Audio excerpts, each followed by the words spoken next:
Hello there you guys, welcome to one of my videos. So Ole Gunnar Solsjaer has spoken to Jadon Sancho to assure him that a deal to Old Trafford is close and he will be a Manchester United player in the coming weeks.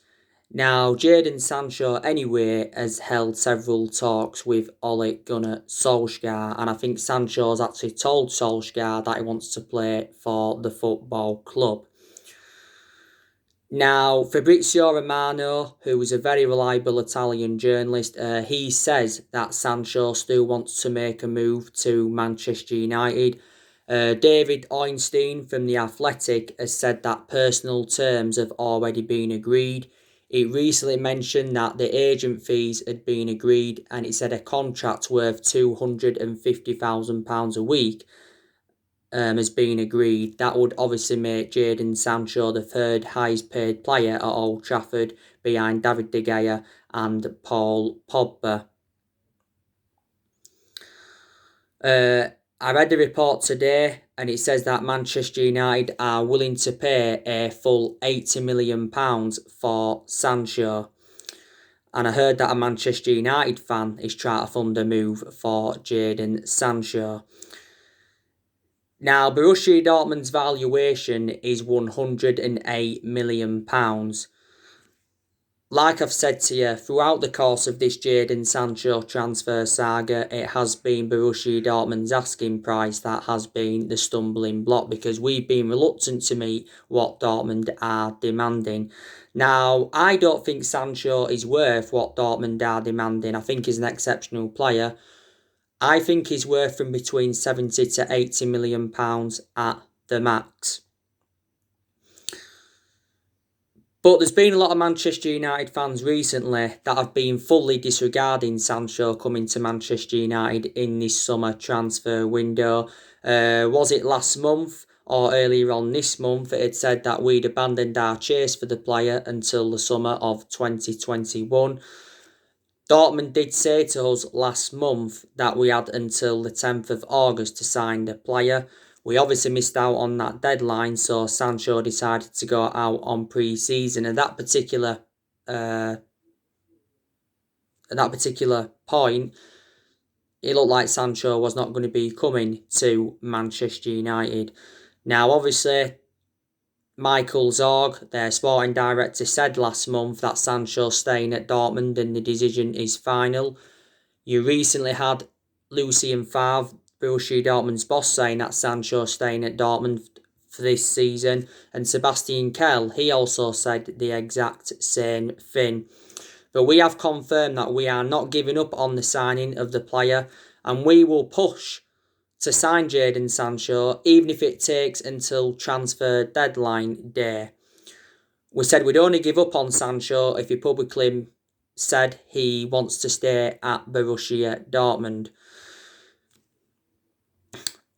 Now, we've already made a promise to him that we are willing to offer him the number 7 because he would fulfill number 7 well. And, you know, we've had a lot of good number 7s up and down the generations, but we have got number 7 vacant at this present time. And I've outlined the reasons why I want Manchester United to sign the player is because he's got a very good friendship with Rashford.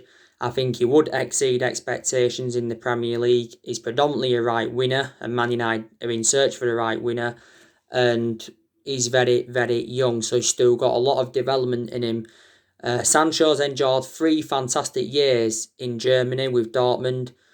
Dortmund only paid £8 million in for Man City in 2017. So Dortmund are obviously looking to make a huge profit on the player. But if we sign Sancho, it will be good from a Manchester United perspective. It'll also be good from a Manchester City perspective because they'll get around 15% of the transfer fee. Sancho is still under contract with Dortmund until 2022. But we have been looking at a lot of alternatives to Sancho. Don't forget Gareth Bale was recently one of our alternatives, but I'm going to fully disregard Gareth Bale coming to Man United because it's looking like, you know, Bale's going to be going to Tottenham. I think Gareth Bale's agent has been talking with Tottenham over a loan deal. So it looks like Bale's going to be reuniting with Tottenham. And recent reports said that Bale could be available for just 18.5 million. Bale has said that he'd like a return to the Premier League. And he said, he would prefer to leave Real Madrid permanently than go out on loan. I think Bale has had negotiations with Zinedine Zidane regarding his future. He has recently been training away from the rest of the Real Madrid first team squad.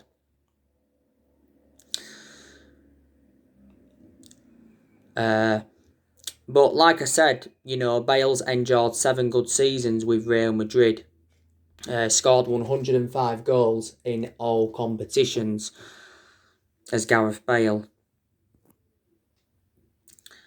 And he's won a total of 13 major honours. He's still got a contract with Real Madrid till 2022. Real Madrid paid £85 million in from Tottenham back in 2013, and at that point, it was a record signing. So we're not going to get Gareth Bale on the board, but we did consider about possibly getting him on loan. Douglas Costa, he's been another alternative on our agenda. Also to João Felix from Atletico Madrid, Robbie Matondo, David Brooks, Kingsley Coman, they've also been other alternatives. So Jadon Sancho's probably going to be our second signing in this summer transfer window, but Solskjaer's been very, very infuriated over the Jadon Sancho deal because, we have been in for him for like the last 3 years, but he still remains our number one priority target.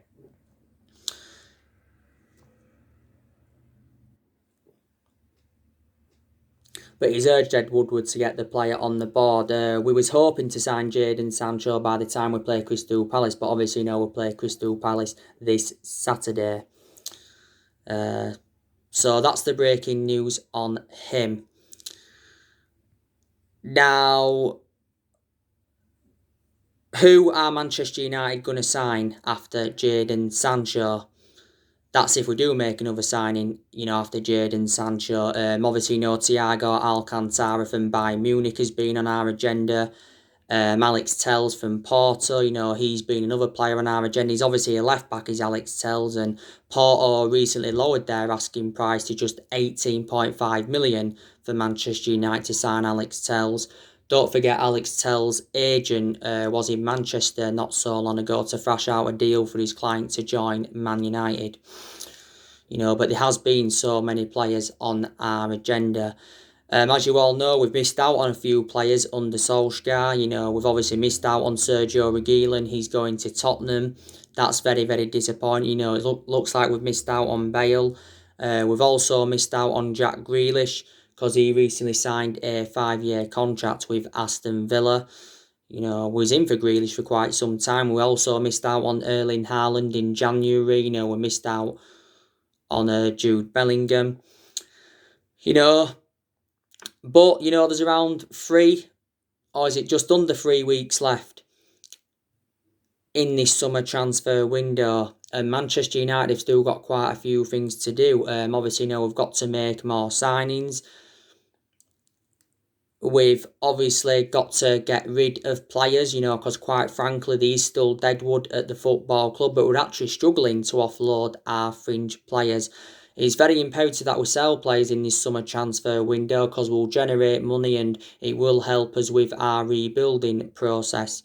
Obviously, we're looking to get rid of Jesse Lingard, we're looking to get rid of Andres Pereira, we're looking to get rid of Chris Smalling, Rojo, Phil Jones, we're looking to get rid of Diego Dalot. Sergio Romero is open to leaving the football club. Because Sergio Romero obviously now is our third choice goalkeeper because Dean Henson just recently returned.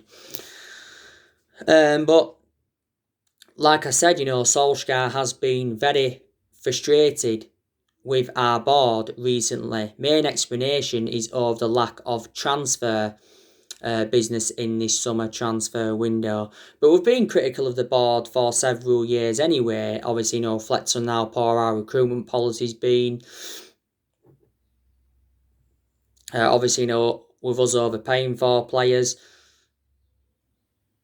in the last 7 years, we've made a lot of mistakes, and that's one of the main explanations why we've been so inconsistent. Obviously, the managers that we've had since Ferguson haven't been backed enough. And my perception is at the moment, I don't think Solskjaer's been backed enough in this summer transfer window. Well, up until this point anyway. And Woodward has said quite a few times that he's willing to back Solskjaer. The Glazers have said that they're willing to back Solskjaer. Woodward's obviously been at the football club since 2012, and the Glazers have been at the football club since 2005. And there's been a lot of Manchester United fans protesting against the Glazers. We've been demanding the Glazers and Ed Woodward out now for quite some time. But Solskjaer recently gave us an update on our transfer plans, and he said, we still remain active in this transfer market and we are still looking to make more signings. Obviously, Solskjaer's trying to change the culture of the club, as you can see, and obviously, he's trying to improve the squad. We've only made one signing so far in this summer transfer window, and that was Donny van de Beek. Obviously, we got him in a deal worth £40 million from Ajax. We paid just over 34 million up front with like 4.4 million in add-ons. Donny van de Beek signed a 5-year contract on Man United that will keep him at the club until 2025, and there's also an option of a further year. But Solskjaer said he wants to make 3 more signings after Donny van de Beek. But this summer transfer window is Solskjaer's 4th transfer window as Manchester United manager. And so far at the football club, Solskjaer has spent over £200 million. But, this season is the big test for Solskjaer and Manchester United, because obviously, this season is going to be Solskjaer's 2nd full season at the football club. And he knows this season that he's probably going to have to exceed his expectations if he is to succeed at Manchester United. If we are to make a couple of more signings in this summer transfer window, I think one of our expectations this season will be to challenge for the Premier League title. And another one of the expectations will be to win a trophy, because we've not yet won a trophy under the Ole Gunnar Solskjaer era, and Solskjaer has been at the football club now over a year and a half. I'm not sure if we're going to win a title under Solskjaer. We won't. I think we're at least a couple of years off winning the title. There's some Manchester United fans that don't think Solskjaer's good enough to win the title, because let's be honest, he hasn't got a fantastic pedigree behind him. But Solskjaer's got that managerial experience behind him now, because Man United is the 3rd club in his managerial career. But we have not won the Premier League since 2013, so we haven't won it for 7 years. But we are the most successful team in Premier League history, because we have won 20 titles and 13 of them are Premier League titles. So we are the most successful team in Premier League history, yeah.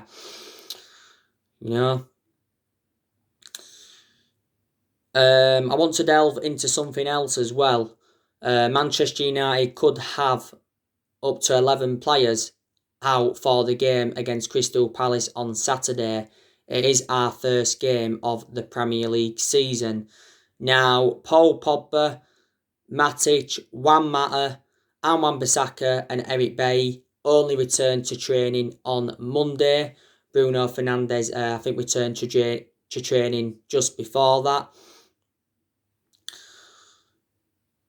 Alex Tuanzebe, it is confirmed that he is going to be out for the game. Phil Jones is now fit, but he will still not be involved. Mason Greenwood, obviously he's been training alone recently. There has been a few issues with Mason Greenwood recently. The recent one was inhaling laughing gas. And the other one, obviously, had been withdrawn from the England squad by Gareth Southgate for bringing girls back to the team hotel. So too had Phil Foden. He'd been withdrawn from the England squad. So I don't know if Mason Greenwood's going to be playing against Crystal Palace on Saturday. We don't forget, we recently gave Mason Greenwood the number 11. And he's going to become the 4th Manchester United player to wear the number 11. But Luke Shaw should be playing on Saturday. He's just recently recovered from an ankle injury. Luke Shaw just needs to improve his fitness, because my element of concern about Luke Shaw is that he's injury prone. Luke Shaw's endured 6 years with Manchester United, but I think he's really improved under Solsjaer. Rashford, he's just recovered from an ankle injury. I think he missed both of England's games in the Nations League because of this. Don't forget, Rashford had a back injury for us last season and he was out for a few months. I think Donny van der Beek should be making his Premier League debut for Man United. I'm hopeful that I can anyway. Donny van der Beek did recently make his debut for the club in our 1-0 defeat to Aston Villa in pre-season. So yeah, we could be without 11 players. So it's going to be interesting to see how Solskjaer approaches this game. Like I mentioned on my last video, Man United are facing 4 selection dilemmas. One of them's obviously goalkeeper. I think Solskjaer is going to go with David De Gea in goal. I think probably David De Gea is going to remain our number 1 goalkeeper for this season, because he has been our number 1 goalkeeper for several years. But I just think David De Gea is too much of a liability now to remain our number 1, because David De Gea has been inconsistent in the last couple of years, reflecting on the calamitous mistakes he's made. But this season is going to be David De Gea's 10th season at Manchester United. David De Gea has enjoyed 7 good years out of the 9 years he's been here. De Gea's made 405 appearances for us in all competitions. 300 odd of those appearances have come in the Premier League. De Gea has won everything domestically at the football club, and he has won individual awards reflecting on his good run of performances. We paid just over £18 million for De Gea from Atletico Madrid back in 2011.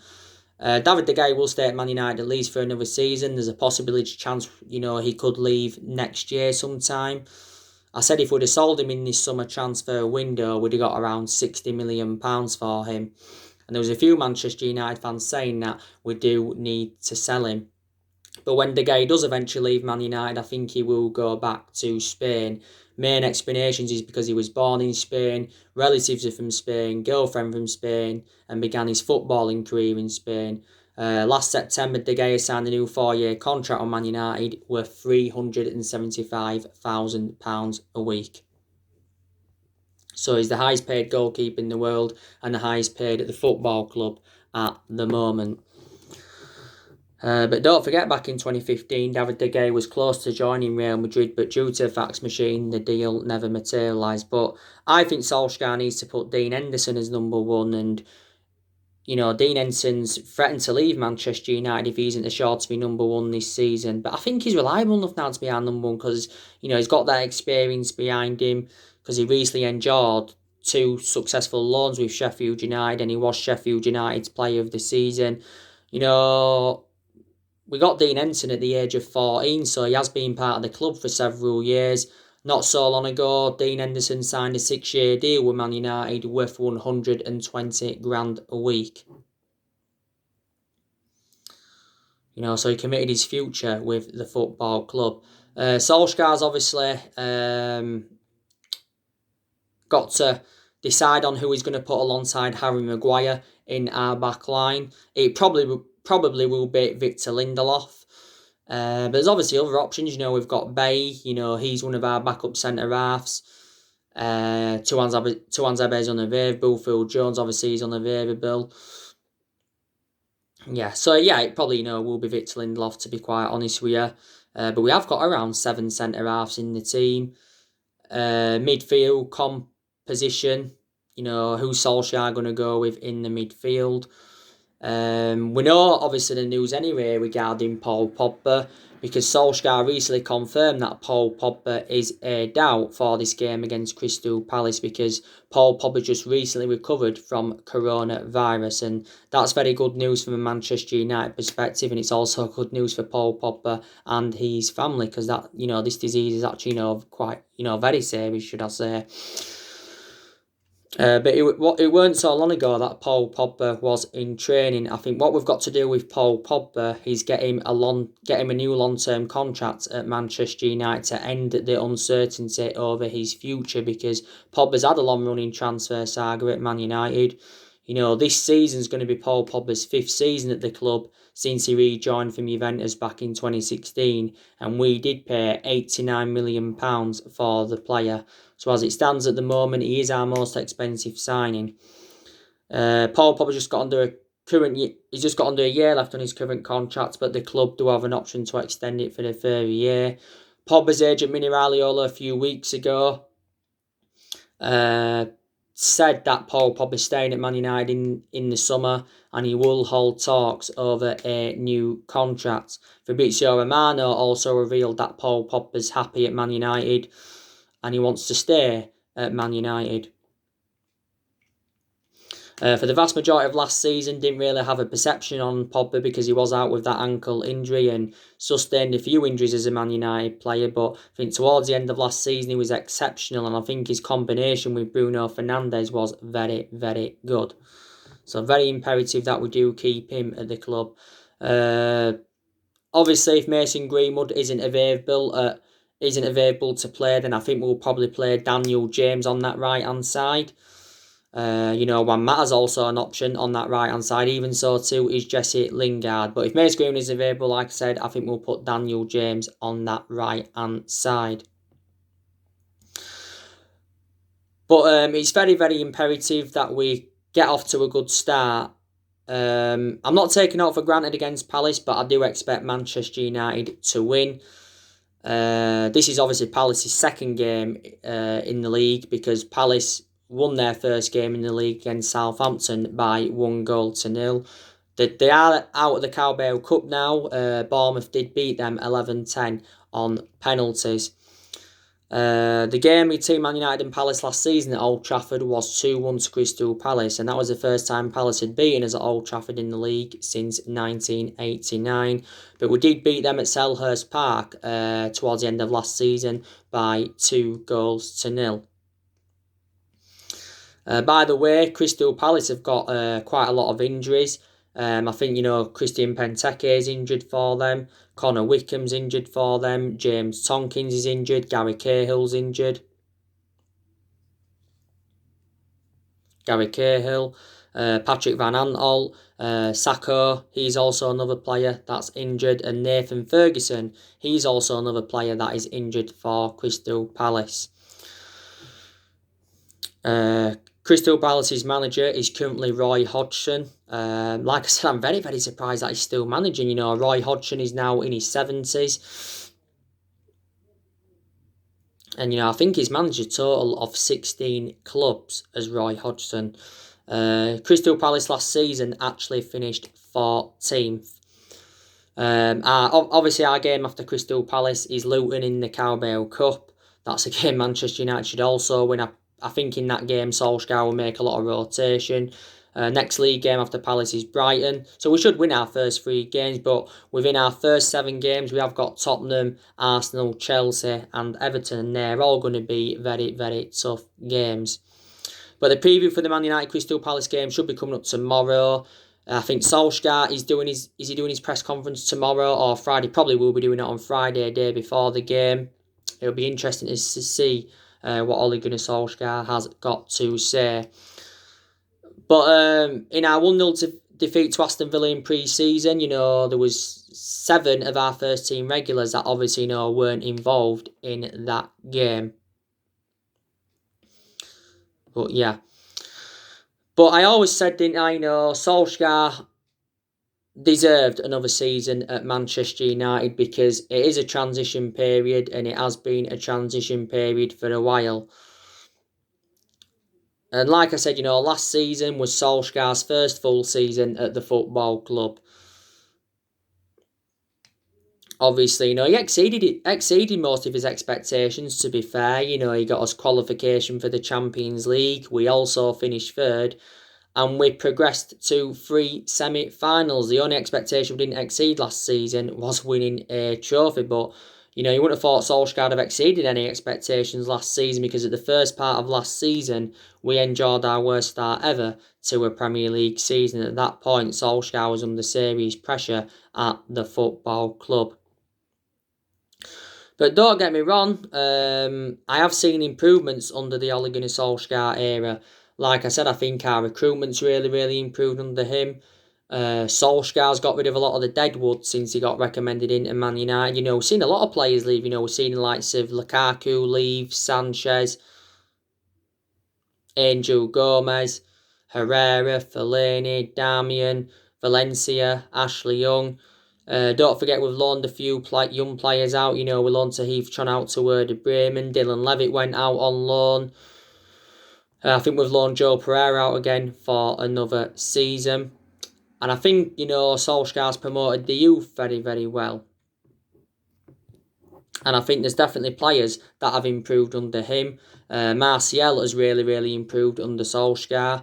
He was exceptional last season, Martial. I think he's had 2 good seasons out of the 5 years he's been with us so far. Hopefully he can continue that good vein of form this season, Anthony Martial. We paid £36 million for Anthony Martial from Monaco back in 2015. He was fantastic as well in his debut season under the Louis van Gaal era. We know now, obviously, Martial plays in that number 9 role, but I know it's not his predominant position, but he's very effective in that central position. I've got to also say that Rashford has improved under Solskjaer. Rashford's been part of the club for several years anyway. He's been a United player since the age of 7, and he's been in our senior squad since 2016. So I think Rashford's been at the club now around, 15 years. Obviously now he plays on that left-hand side. Pogba's definitely improved under Solskjaer. I think Fred, McTominay and Matic have also improved under him. Luke Shaw's improved under him. Greenwood and Brandon Williams have done well under him. So yes, a lot of players have improved. And, don't forget, we are unbeaten in the league since January. We are unbeaten in our last 14 league games. The last team to beat us in the league was Burnley 2-0. And that was Burnley's first victory at Old Trafford for 58 years, was it? But since then, we really, really have rejuvenated ourselves.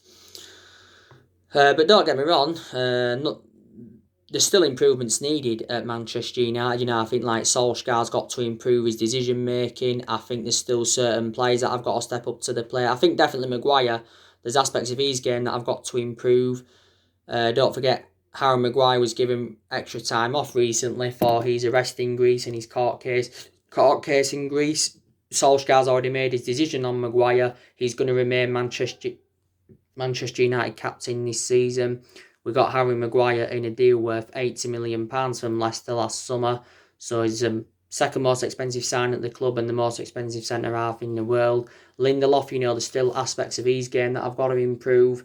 Obviously, he's one of our first-choice centre-halves. Lindelof has endured 3 years at Man United. We got him from Benfica back in 2017 for £30 million. And Wan-Bissaka, he's got to improve his attacking intent because, that's what he's lacking at the moment. But Wan-Bissaka's defensive contributions always been very, very good. This season's going to be his second season at the club. Last season was Wan-Bissaka's first season at the club, and we got him in a deal worth £50 million from Crystal Palace last summer.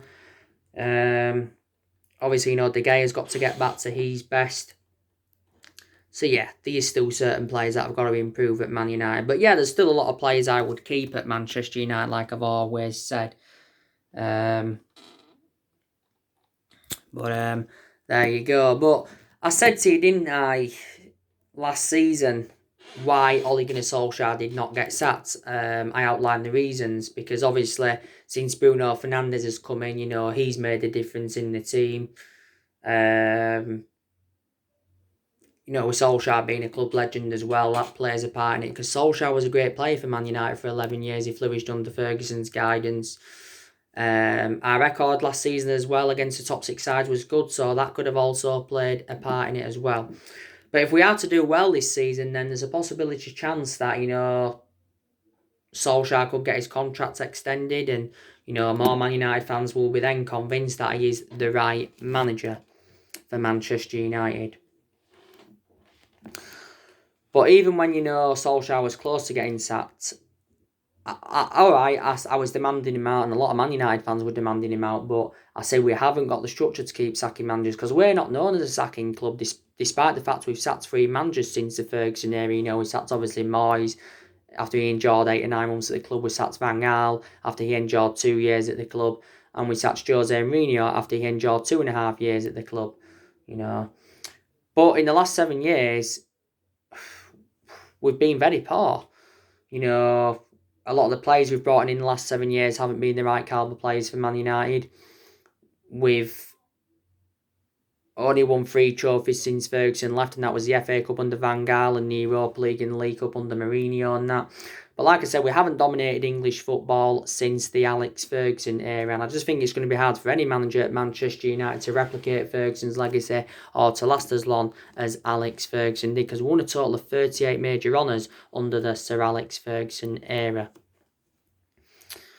But all our success came under Ferguson, because obviously even before Ferguson, was inconsistent, was poor under Ron Atkinson, was poor under Wolf McGuinness, was very poor under Franco Farrell, got relegated under Franco Farrell in 1974. So anyway guys, that's everything to update you today. Drop your comments, likes below on the channel. If you do, consider subscribe as always, and take care. God bless. See you all again very, very soon.